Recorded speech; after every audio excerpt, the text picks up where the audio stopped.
Good morning, everyone.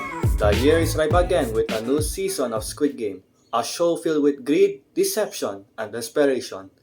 If you haven't watched Squid Game, it is a series written by Hwang Dong-hyuk, where 456 players play a series of games where the last player standing wins 45.6 billion Korean won.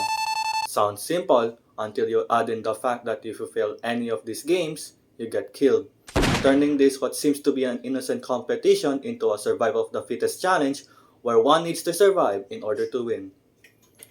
I will now talk about the events of what happened in season 2 of Squid Game, exploring the flaws and new things on the new season of the show. Do note that there are mild spoilers. Also, this is also assuming that you've already watched the first season.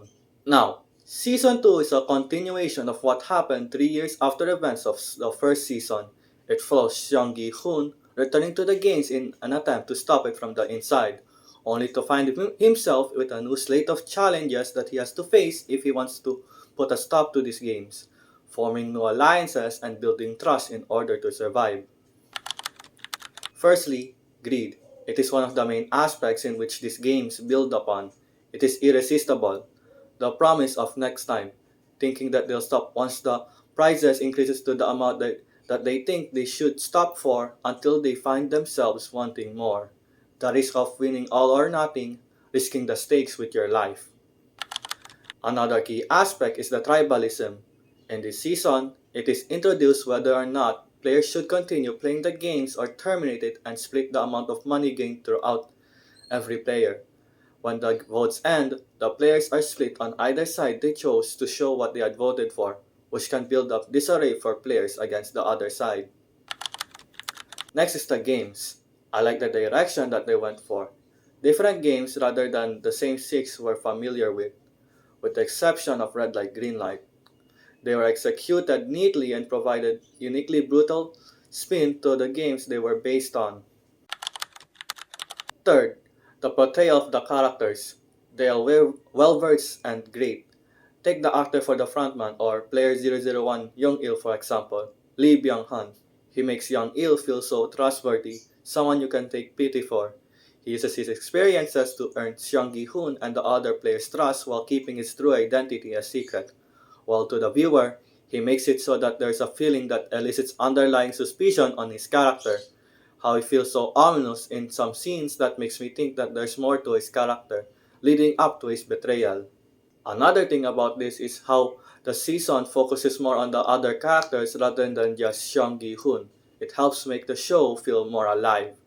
It shows the other characters' struggles, their problems, and their bonds despite the fact that to each other, they are just complete strangers who are also unlucky to join the games as well. It helps us sympathize to them because even though they got into these games out of their own volition, they're only just trying to get out of their pitiful lives, not knowing the tragedy that will soon befall them. It is also the perfect recipe to completely break our hearts because no matter how much you want to see them flourish, you still need to realize that this is still a death game. Lastly, Seong Gi-hoon is a really determined person, going as far as risking his life in order to stop the games.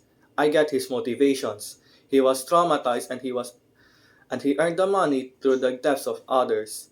He wanted the games to end since he was the sole survivor of season 1, that he knew it was for sick entertainment. But how he executed his plan really needs a lot of work. He was a little naive and trusting, which led to many of his allies and friends dying, and he also deliberately caused even more problems for himself and everyone during it. Overall, season 2 of Squid Game is good. There are some flaws here and there, but it still manages to hit you where it hurts. Unfortunately, it ends on a cliffhanger, which makes me anticipate really heavily on what will happen on season 3.